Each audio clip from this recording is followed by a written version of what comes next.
ये जो क्वेश्चन आपको दिखाई दे रहा है ना, ये क्वेश्चन है कक्षा 10 का। ठीक है, बोर्ड परीक्षा में ऐसा क्वेश्चन आ सकता है, इंपॉर्टेंट क्वेश्चन है। तो इस तरीके के क्वेश्चन को कैसे करते हैं वो समझना है आपको। ठीक है, तो कुछ नहीं करना है, इस वीडियो को पूरा देखना है, आपको पूरा अच्छे से समझ में आएगा और ये वीडियो भी आपको पसंद आएगा। ठीक है, तो चलो इसको कैसे करना है वो समझते हैं।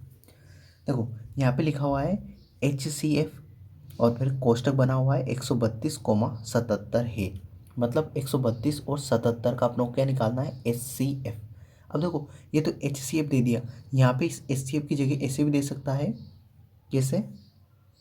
देखो, ऐसे दे देगा तुम्हें म स प, म स प और कोष्टक में ऐसे 132,77। तो ध्यान रखना है। तो ये जो मसपा होता है ना, इसी को अपन बोलते हैं HCF का फुल फॉर्म होती है हाईएस्ट कॉमन फैक्टर, और ये इसको बोलते हैं हिंदी में महत्तम समापवर्त, है ना। अब देखो आगे, अब इसका HCF निकालते हैं। तो देखो, HCF निकालना हो या LCM निकालना हो, सबसे पहले संख्याओं का क्या करते हैं, अभाज्य गुणनखंड करते हैं। तो यहाँ पे जो 132 और 77 दे रखा है ना, ये संख्याएं हैं, तो इनका क्या करना है अपनों को, अभाज्य गुणनखंड। अब अभाज्य गुणनखंड कैसे करते हैं, तो अभाज्य गुणनखंड मतलब अभाज्य संख्याओं से। तो अभाज्य संख्याएं कौन कौन सी होती है, तो मैं बता रहा हूँ आपको अभाज्य संख्याएं। तो देखो, अभाज्य संख्या है ना, तो अभाज्य संख्या होती है, सबसे पहली होती है 2, फिर 3, फिर 5, फिर 7, फिर 11, 13, 17, 19। ये सारी अभाज्य संख्या होती है ना। 19, ये इधर लिख रहा हूँ 19, है ना।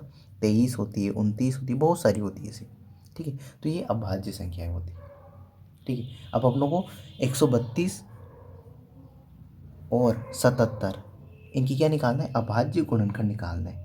तो देखो, अभाज्य गुणनखंड करते हैं, तो 132 के अभाज्य गुणनखंड कर रहा हूँ।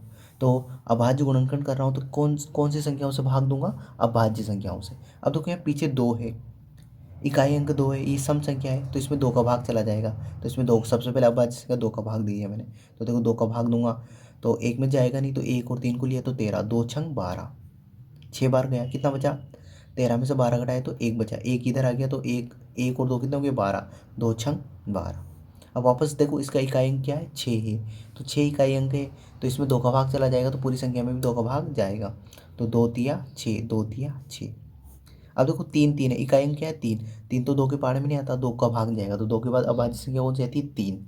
तो देखो, 3 का भाग जाएगा इसमें, क्योंकि देखो यहाँ पे भी 3 है, यहाँ पे भी 3 है ना। अब 3 का चेक करने का तरीका होता है, अंकों को जोड़ लो।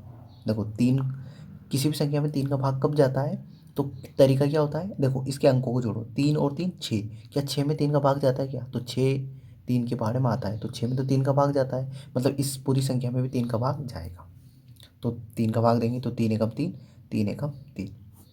ठीक है, देखो दो को किसी भी संख्या में, देखो मैं आपको थोड़ा सा बता देता हूँ, कोई भी संख्या है उसमें 2 का भाग जाएगा, कैसे चेक करें, तो उसका अंतिम अंक चेक करना है। यदि किसी भी संख्या का अंतिम अंक 0, 2, 4, 6, 8 इनमें से कोई सा भी एक है, तो उस संख्या में 2 का भाग जाएगा। 3 का भाग कैसे चेक करते हैं, कोई भी संख्या हो कितनी बड़ी हो, उसको कैसे चेक करें कि उसमें 3 का भाग जाएगा कि नहीं जाएगा, तो उस संख्या के अंकों को जोड़ लो, और अंकों को जोड़ने पर जो भी नंबर बनेगा अपना, उसमें यदि 3 का भाग जा रहा है, तो उस पूरी संख्या में 3 का भाग जाएगा।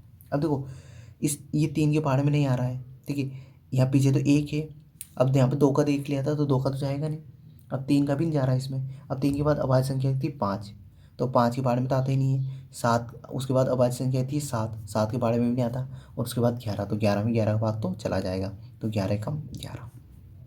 ठीक है, आई होप आपको समझ में आ गया। अब देखो इधर देखते हैं अपन, तो ये 72 नहीं है, सॉरी 77 है ये ना, 77 है ये, यहाँ लिख देता हूँ 77। ठीक है, यहाँ पे 77 था, ठीक है, यहाँ गलती लिख दिया था। अब देखो इसमें भाग देंगे, अब देखो अभाज्य गुणनखंड कर रहे हैं, पीछे का अंक क्या है 7, अब 7 है तो 2 के बारे में नहीं आता, तो 2 का भाग तो जाएगा नहीं। अब 3 का कैसे चेक करेंगे, 2 का नहीं, 2 के बाद अभाज्य संख्या 3, तो 3 का कैसे चेक करेंगे, अंकों को जोड़ लो, 7 और 7 14, अंकों को जोड़ा, 7 और 7 14, 14 में 3 का भाग जाता है क्या, तो 14 3 के बारे में नहीं आता, तो इसमें भी 3 से भाग नहीं जाएगा। अब 5 का, तो 5 का कैसे चेक करेंगे, यदि किसी भी संख्या के इकाई अंक मतलब अंतिम अंक यदि 0 या 5 इन दोनों में से कोई सा भी एक है, तो उसमें 5 का भाग जाएगा, पर इसका तो इकाई अंक 0 और 5 नहीं है, तो इसमें 5 का भाग नहीं जाएगा। अब देखो, अगली अभाज्य संख्या है 7, और देखो यहाँ पे भी 7 है, यहाँ पे भी 7 है, 7 में तो 77 में तो 7 का भाग जाएगा। तो देखो 7 एकम 7, 7 एकम 7। अब देखो 7 के बारे में 11 तो आता ही नहीं है। अब 7 के बाद अभाज्य संख्या कौन सी है? 11। तो 11 में तो 11 का भाग जाएगा, 11 एकम 11। तो ऐसे अभाज्य गुणनखंड यदि आप अभाज्य संख्याओं से करोगे ना तो आसान हो जाता है ना। तो ध्यान रखना, अभाज्य गुणनखंड हमेशा अभाज्य संख्याओं से करते हैं। और अभाज्य संख्या क्या होती है? ऐसी संख्याएं जिसमें खुद स्वयं और एक के अलावा किसी अन्य संख्या का भाग नहीं जाता। अभाज्य संख्याएं कौन सी होती है? ऐसी संख्याएं जिसमें स्वयं मतलब खुद का और एक के अलावा किसी अन्य संख्या का भाग नहीं जाता। मैंने समझा रखी है, आप इस चैनल पे देख सकते हो, अभाज्य संख्या को वीडियो वहाँ पे अच्छे से बताया हुआ है। ठीक है, अब देखो अपनों ने अभाज्य गुणनखंड तो निकाल लिया, अब इसका एचसीएफ निकालते हैं। तो देखो एचसीएफ देखते हैं इसका, है ना।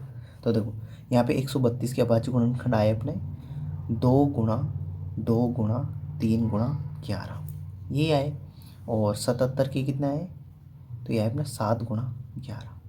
ठीक है, अब देखो इसका क्या निकालना हम लोग को? एच सी एफ किस किस का? 132 और 77 का। अब देखो मुझे बताओ, क्या यहाँ पे 2 है, यहाँ पे है क्या? नहीं है। यहाँ पे 2 है, यहाँ पे है क्या? नहीं है। यहाँ 3 है, यहाँ है क्या? नहीं है। यहाँ 7 है, यहाँ 7 है क्या? नहीं है। तो यहाँ पे क्या है जो दोनों में? तो यहाँ पे 11 इसमें भी है, 11 इसमें भी है। दोनों में 11 11 है, इसमें भी 11 है, इसमें भी 11 है। तो इसका एचसीएफ कितना है अपना? 11। जो दोनों में कॉमन हो, जो दोनों में आए, वही अपना क्या होगा? एचसीएफ होगा। तो देखो इसमें भी 11 आ रहा है, 11 है ना, और यहाँ पे भी 11 आ रहा है। तो इसका एचसीएफ क्या हो गया? ओनली 11। तो इन दोनों संख्याओं का जो एचसीएफ है वो कितना हो गया अपना? 11।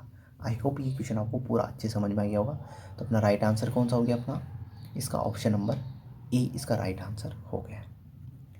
तो इस वीडियो के लिए इतना ही।